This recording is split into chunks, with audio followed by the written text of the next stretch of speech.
Okay, listen. The whole reason for learning the law is how often does it work? 100,000% of the time. 100% of the time. So if you learn the rule, you don't have to be able to break it all the way apart and do all this extra work. It's much quicker if you know what the rules say. This simply says that if anything's to the first power, that you get that number back, whatever it is. So in other words, if you see something without an exponent, what's implied to be there? A 1. That's the biggest reason for this rule, is so that you can see if you have 6, that it's implied that it's 6 to the first power. Okay? When you take something to the 0 power, for some reason or another, our brain says we want anything to a 0 power to be equal to 0. However, it's not. Anything to the 0 power has a value of 1. How would that be like in a real world situation though? Is it just us Yep. that thinks that, or is it just... What's x divided by x? X? No, 1x. Anything divided by itself is what? 1. 1. Okay? Now here's what I want you to think about. If I'm dividing and I have like bases, what do I do with the exponents? No, if I'm dividing, I do what? Subtract them. This says x to the first divided by x to the first, which means that I could do 1 minus 1. What's 1 minus 1? 0. In other words, anything to the 0 power is equal to what? 1. What's a million to the 0 power? 1. What's a negative 5 to the 0 power? Negative 1. Negative 5 to the 0 power is still what? 1. Anything to the 0 power has a value of 1. This is why it does make sense. What's 2 divided by 2, Lane? 1. This is the same as 2 to the first divided by 2 to the first. The rule for division says we subtract exponents, which means 2 to the 0 is equal to what? 1. Anything to the 0 power, then, is going to be equal to what? When you're taking something to the 0 power, what you're saying is you're dividing it by itself. And if you're dividing it by itself, no matter what the number is, what's the value when you divide something by itself? 1. It's always going to be 1. That's why the rule works. Okay? And it is, in fact, why we learn the rule, the law. Is because if we know it, we don't have to be able to expand it to figure out what it's equal to. It's just a memorization thing. So, anything to the 0 power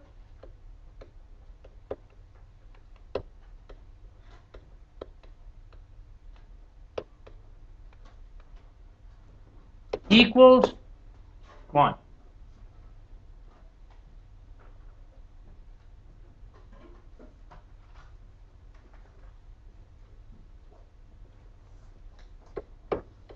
I'm not going to put anything beside this one. We're going to talk about this one when we get down to the bottom, because it's the same rule. This one's just dealing specifically with a negative 1 power. This one's dealing with any negative power. So we're going to talk about it when we get to the bottom. When you are multiplying and have like bases, this is called a product. In other words, I'm multiplying of powers. I'm multiplying two things that have exponents in it.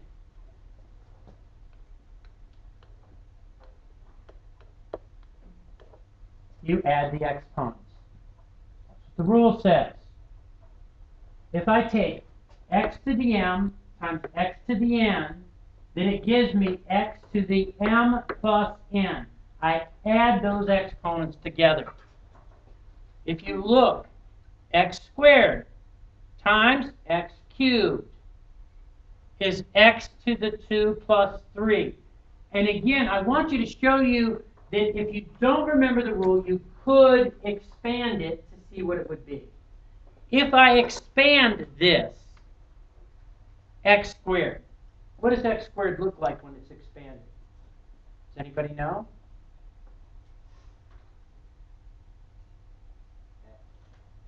X to the 1 power plus x power. It's x times what? X when I expand. That's x squared. What's x cubed when I expand? X times x times x. So if I've expanded it all the way out, now I have x times x times x times x times x. How many x's are there? 5. So if I don't remember the rule, I could expand it, and then I could see how many of those same bases I have, but that would be time consuming, wouldn't it? So it's much quicker, that's the reason we learn the rule, it's much quicker if we know the rule. If I have like bases, I can add the exponents when they're being multiplied together. When I have a quotient of powers,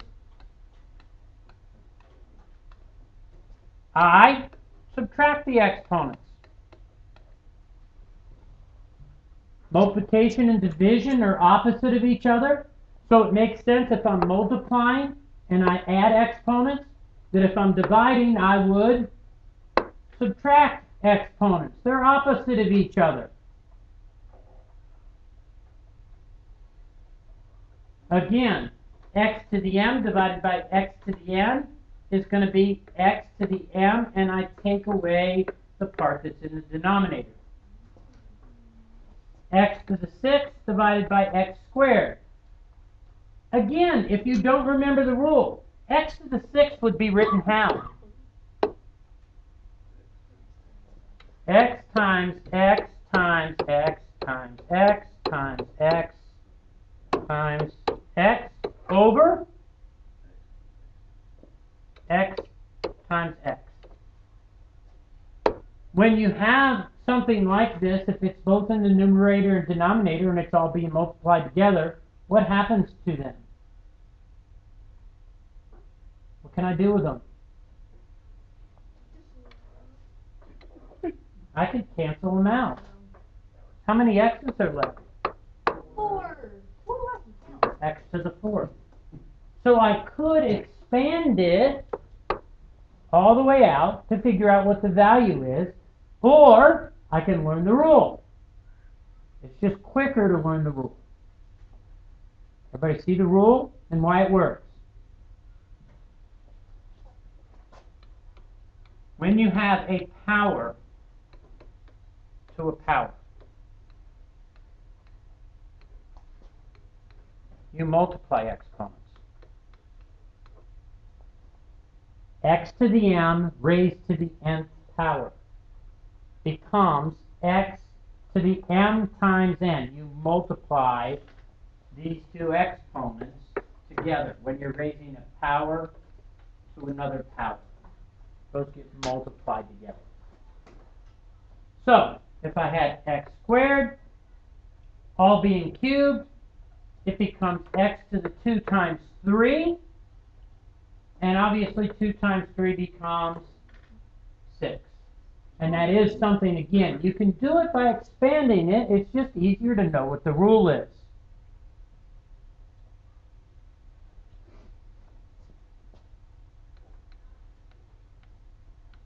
This one is a power of a product. And this is very much like the distributive property. It says if I have a power on the outside of two things being multiplied together, then each piece on the inside has to be raised to that power. I can't just think of it as x times y to the nth power. Can't just raise the y to the nth power. The x also needs to be raised to the nth power. Same thing happens when you have a quotient of a the power of a quotient.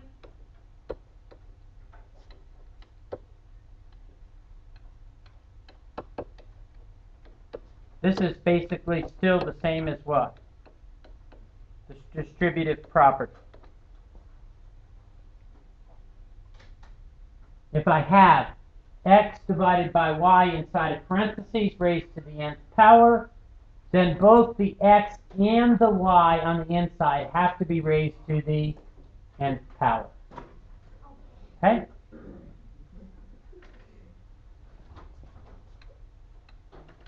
Anytime you're dealing with a negative exponent, it switches from the numerator to the denominator.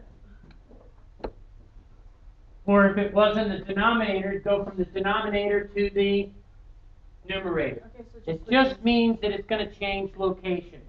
If you move it from the bottom to the top, the exponent has to change signs. Even if it was positive in the denominator, if I move it to the numerator, what does it become? It becomes negative. If you look, x to the negative n, they put it in the denominator, 1 over x to the positive n. If it was x to the positive n in the denominator, when I move it to the numerator, what happened to it? It became negative. So no matter what, it switches signs. No matter what, it's going to switch from numerator to denominator, or denominator to numerator. And the important thing to remember is when you're simplifying something, you don't want to leave it with a negative exponent. You want to change them so that they're positive. You don't want negative exponents in your answers. Q.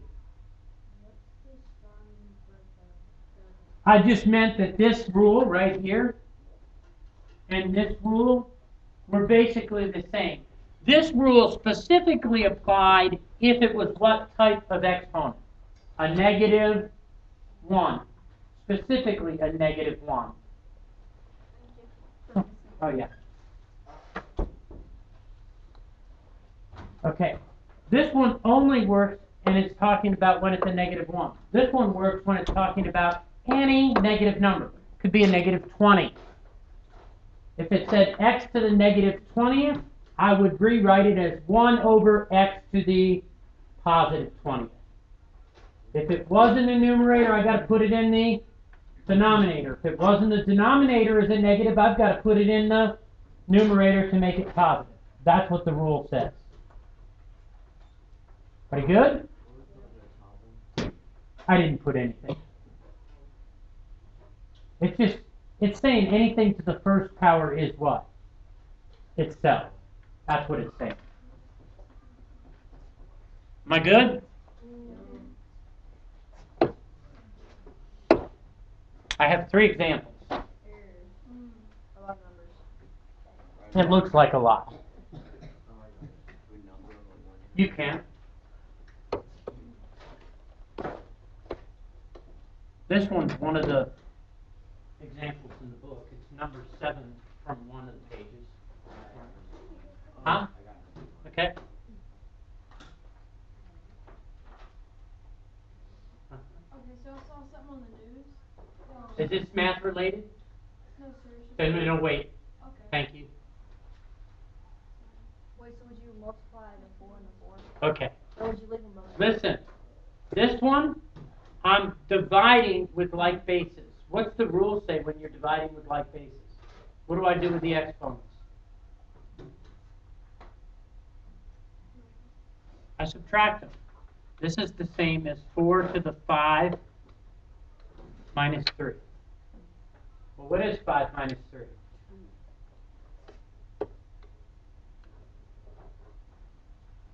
Okay? We could simplify that, write it as a number, but today we're just looking at the exponent part. What is 4 squared? 16. Okay? I could write it as 16, but today, for the sake of argument, what do we want to leave it with? We want to leave the exponents there, because that's what we're working with. I want to see that you know how to work with the exponents. So in order for that rule to work, it has to be the same base number? That's correct. It has to be the same base.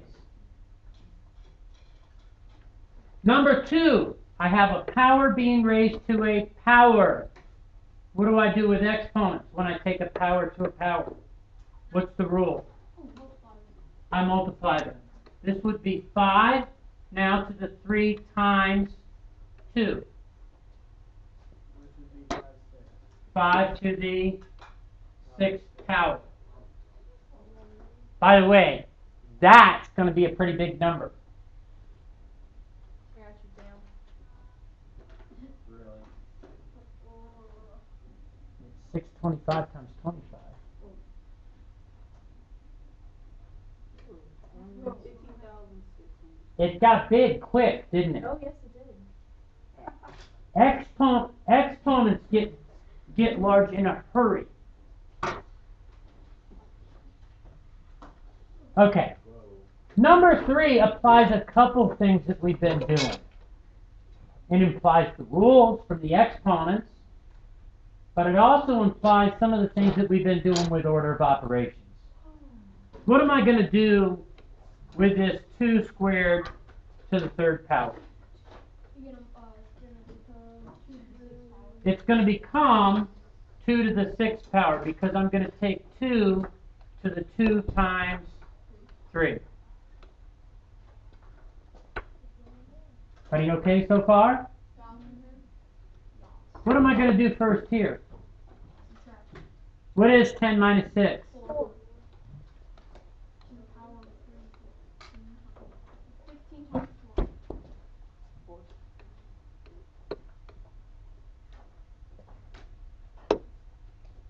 Now, notice I didn't move this yet, did I? Nope. Okay? I didn't move it yet because these have like bases. What can I do with the exponents here? Subtract them. Add them. I'd add them together. 2 to the 6 minus 4 to the 3 plus a negative 5. These have like bases, so what do I do with these exponents? I add them together. So I have 3 plus a negative 5. Because it's negative, I'm really subtracting, right? It's a negative 2.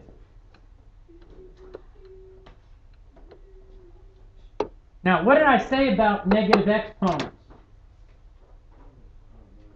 Don't leave negative exponents in the answer. This becomes 2 to the 6th minus 1 over 4 squared. I was thinking you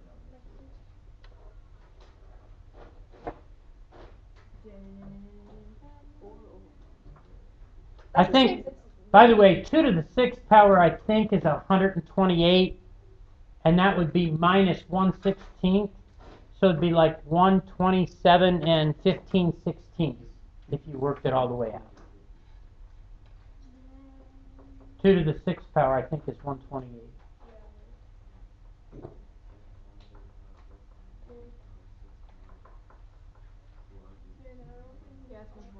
Yeah. So this would have evaluated to this 128 minus 1 over 16, which would be 127 and 15/16 if I evaluated. This is very time consuming. Yeah. After you get used to doing the rules, do I need to write this out? Once you get used to doing the rules, you can go from this straight to what? That. Likewise, once you get used to doing the rules, although I might have written this out, I certainly wouldn't have written this step out. And I probably would have noticed that it became a negative, and I would have gone straight from here to here. Because I'm not going to leave what kind of exponents in my answer. I know that I'm going to move it anyway. When it became negative, I'm going to move it. So I'd probably shortcut it. But please, show the steps now, because you're still learning the rules. And it helps to be able to see where you're making mistakes if you've made them. Everybody got it? Yep, we do. Wait. I'm so confident. Okay.